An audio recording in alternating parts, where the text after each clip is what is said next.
ഇത് മാർച്ച് മാസത്തിലെ ഒരു വ്യൂ ആണ്. നമ്മുടെ വീട്ടിൽ കുറേ പൂക്കളൊക്കെ ആയി തുടങ്ങി. ടുലിപ്സ്, മഗ്നോളിയ, ചെറി ബ്ലോസം ഒക്കെ പൂത്തു തുടങ്ങി.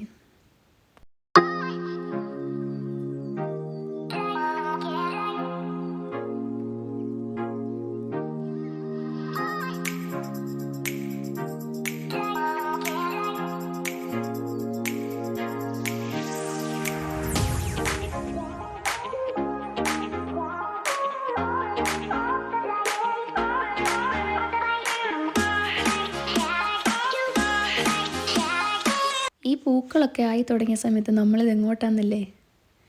നമ്മൾ ആഷ്ലിയുടെ കല്യാണത്തിന് പോവാം നാട്ടിലേക്ക്. പക്ഷേ ബഹ്റിൻ വഴിയാണ് പോകുന്നത്.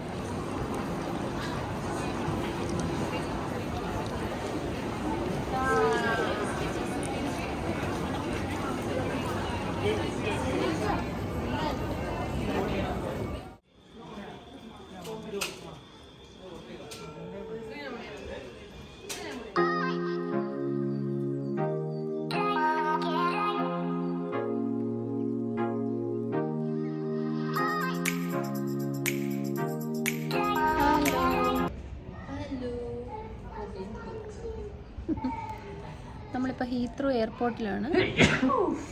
നാട്ടിൽ പോവുക വയ ബഹ്റിൻ. ബഹ്റിനിൽ 4 ദിവസത്തെ സ്റ്റേ ഉണ്ട്.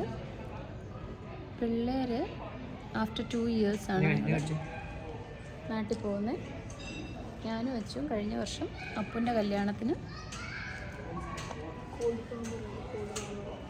നാട്ടിൽ പോയിട്ടുണ്ടായിരുന്നു. So we are so excited. ബഹ്റിനിൽ അൺഫോർച്ചുനേറ്റ്ലി ഷായ്ചേട്ടനും ചിന്തിച്ചൊന്നുമില്ല, എങ്കിലും സോ എക്സൈറ്റഡ്. പണ്ടത്തെ ബഹ്റിൻ വൈബ് ഉണ്ടായിരിക്കുമോ എന്നറിയാനായിട്ട്.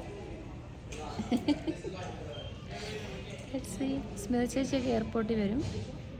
ഒരു ഹോട്ടലിൽ, അതിലേലൊരു ഹോട്ടലിൽ അക്കോമഡേഷൻ ബുക്ക് ചെയ്തിട്ടുണ്ട് 4 days.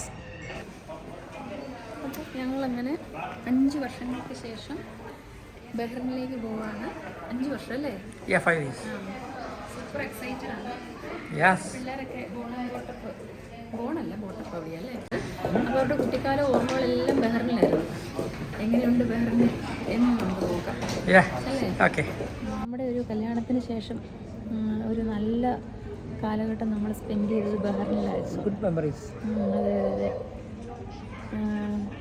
പോന്നപ്പോൾ ഭയങ്കര മിസ്സിങ് ആയിരുന്നു ബഹ്റിൻ. എന്നാ പറയുന്നത്, ഫസ്റ്റ് നമ്മുടെ ഗൾഫ് കൺട്രി അത് അവിടെ ഫസ്റ്റ് ലാൻഡ് ചെയ്ത ആ ഒരു എക്സൈറ്റ്മെൻ്റ് ഒക്കെ ഇപ്പോഴും ഞാൻ ഓർക്കുന്നുണ്ട്. അപ്പം ബഹ്റിന് ഇപ്പോഴും അങ്ങനത്തെ ഒരു വൈബ് ഉണ്ടോ എന്ന് അറിയാനായിട്ട് ഞാൻ സൂപ്പർ എക്സൈറ്റഡ് ആണ്. ഞങ്ങളെല്ലാവരും എക്സൈറ്റഡ് ആണ്.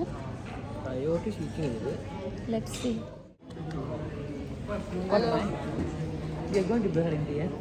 എത്ര മണിക്കൂറാണ്? 6.5 hours ആണ്. പിന്നെ അവിടെ നിന്ന് 4 ദിവസം സ്റ്റേ കഴിഞ്ഞിട്ട് നമ്മൾ നാട്ടിലേക്ക് പോകും ആഷ്ലി ചേച്ചിയുടെ കല്യാണത്തിന് അല്ലേ?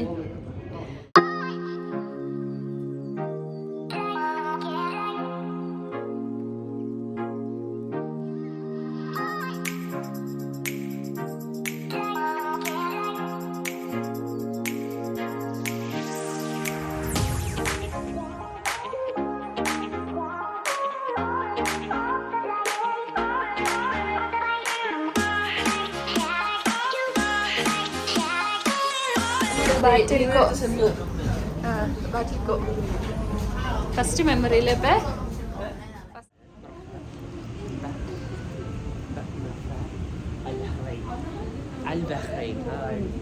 ആണോ? പക്ഷെ നല്ല ഓർത്തിരിക്കുന്നുണ്ടല്ലോ അന്ന് ഷാഹിദ് പഠിപ്പിച്ച. രഹാൻ ഇങ്ങനെ പെട്ടിയൊക്കെ എടുത്ത് വെക്കുമ്പോൾ എനിക്ക് പഴയൊരു കാര്യം ഓർമ്മ വരുമായിരുന്നേ. പണ്ട് ഞങ്ങളിങ്ങനെ നാട്ടിൽ പോകുന്ന സമയത്ത് അന്ന് ബഹ്റിനിൽ നിന്ന് ട്രിവാൻഡ്രത്തോട്ട് ഗൾഫ് എയറിൽ പോകുമായിരുന്നു. അപ്പം ഇവന് ചെറിയ പ്രായമാണ്, എന്നാൽ ചെറുതായിട്ട് അറിവ് വെച്ച് വരുന്നൊരു സമയവും. അപ്പം ഓടിപ്പോയി പെട്ടി എയർപോർട്ടിൽ നിന്ന് ഇറങ്ങി കഴിയുമ്പോഴേ ഓടിപ്പോവും പെട്ടി എടുക്കാൻ വേണ്ടി. അതായത് അവൻ്റെ പെട്ടികൾ നഷ്ടപ്പെട്ടു പോകല്ല്, അങ്ങനെയുള്ളൊരു ചിന്ത അവൻ്റെ ഇച്ചിരി ഒരു ഓർക്കുമ്പോൾ. കാരണം ആ പ്രായത്തിലുള്ള പിള്ളേർക്ക് അങ്ങനെ ഒരു ചിന്ത വരേണ്ടതല്ല. അങ്ങനെ ഒരു സ്വഭാവം ഉണ്ടായിരുന്നു അവന്. ഇപ്പം അതെടുക്കുമ്പോൾ ഞാനത് അന്നത്തെ കാര്യം ഓർക്കുമായിരുന്നു.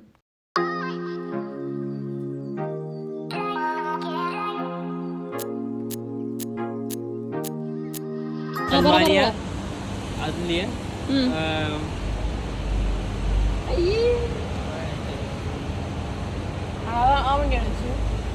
പറ പറ അമ്മ ജോലി ചെയ്തോണ്ടിരുന്ന സ്ഥലം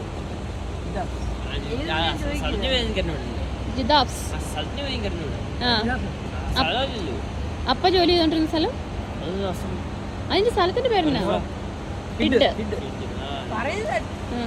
ഓക്കെ ഞാൻ അച്ചു പറ. അതല്ലരീൻ പാർക്ക്. അച്ചു സ്ഥലം പറ. ഞാൻ പറയട്ടെ. Manama, Adliya, Juffair, Jidhafs, Salmaniya, Isa town, Muharraq, Gudaibiya, Umm Al Hassam, ഹിഡ്,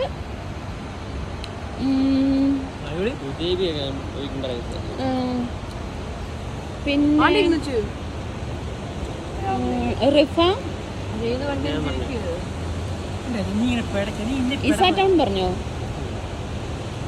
വേറെ അപ്പൊ ഞാനാണ് ഫസ്റ്റ്. ശങ്കരി എന്നാ പറയുന്നു? ശങ്കരി കുഴപ്പമില്ല, ഇപ്പൊ സ്കൂള് തുടങ്ങിയല്ലോ.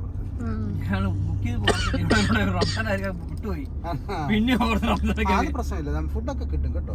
ആ വലിയ കഴിക്കാൻ പറ്റില്ലെന്നേ ഉള്ളൂ. Food delivery. ദിനേശേട്ടാ ഇവന്മാരൊക്കെ മാറിപ്പോയോ? വലിയ വ്യത്യാസമൊന്നുമില്ല അല്ലേ? ഇച്ചിരി പൊക്കം വെച്ചെന്നൊക്കെ അല്ലേ? ശബ്ദം വ്യത്യാസമായല്ലേ? പ്രായമായിരുന്നു, എന്റെ ശബ്ദം വ്യത്യാസമായില്ലേ?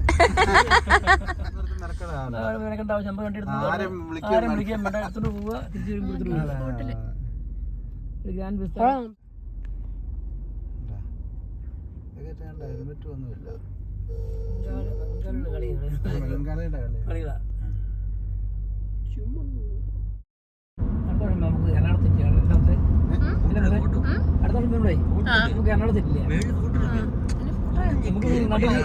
ടൗണൊക്കെ മതി, ഗ്രാമത്തിലൊക്കെ വേറെ നമ്മളെ കൊണ്ട് കൃഷി ചെയ്യോ ഒരു പരിപാടി പർച്ചേസ് ചെയ്ത് ജീവിക്കാന്നുള്ളത്.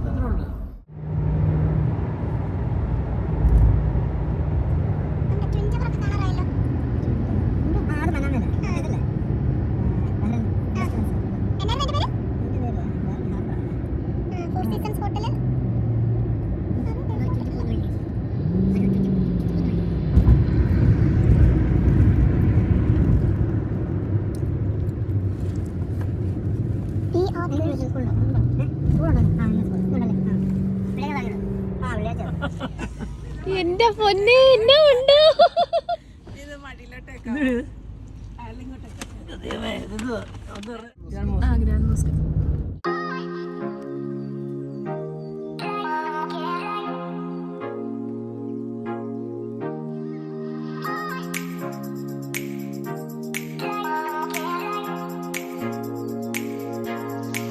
തെറ്റല്ലേ?